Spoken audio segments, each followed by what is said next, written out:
मैत्रिणींनो, आपण पाहणार आहोत तो हिरे माझा मितवा। आपण कालच्या भागामध्ये पाहिलं की आजी ईश्वरीला एक संधी देत म्हणते की तू कोजागिरीचं व्रत करून दाखव, मग मी तुला माझी सून मानेन। आणि हे सगळं जाऊन ईश्वरी अर्णवला सांगते। अर्णव म्हणतो, हे आपण दोघांनी करायचंय का? त्यावर ईश्वरी म्हणते, नाही, हे मी एकटीनंच करणार आहे। पण वल्लरीला हे बघवत नाही। वल्लरी तिच्या आता व्रतामध्ये काहीतरी खोड्या करणार, म्हणून ती काय करते, लावण्याला बोलून घेते आणि लावण्याला म्हणते, आपण काय करूयात, ईश्वरीच्या दुधामध्ये हे गुंगीचं औषध टाकूया।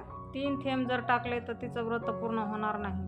ह्या औषधामुळे तिच्या व्रताचे 3 तेरा वाजतील। आणि त्यांच्या प्लॅनप्रमाणे ईश्वरी ते दूध पिते आणि तिला कडाक्याची झोप येत असते। ती मनाशीच विचार करते, मला आज इतकी झोप काय येते।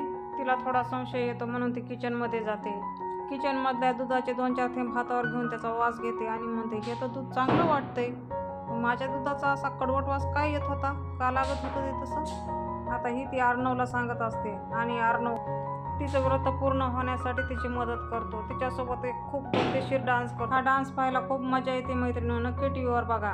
हे दोघं बाहेर डान्स करत असतात। वल्लरी आणि लावण्य दोघी जणी बाहेरून लपून छपून त्यांचा डान्स पाहत असतात। लावण्य खूप जळफटून जलस अशी फील करत असते। लावण्य ईश्वरीला म्हणते, देवीचा आशीर्वाद तुला नाही मला मिळणार। लावण्याला प्रत्युत्तर देत ईश्वरी म्हणते, माझ्या सासूबाईने जी प्रथा सुरू केली आहे ना, ती पुढे ठेवणं हे माझं कर्तव्य आहे सून म्हणून। ईश्वरी तिचं व्रत पूर्ण करण्यात यशस्वी होईल का, की वल्लरी आणि लावण्य त्याच्यामध्ये काही खोड्या घालतील, हे आपल्याला येणाऱ्या भागातच कळेल।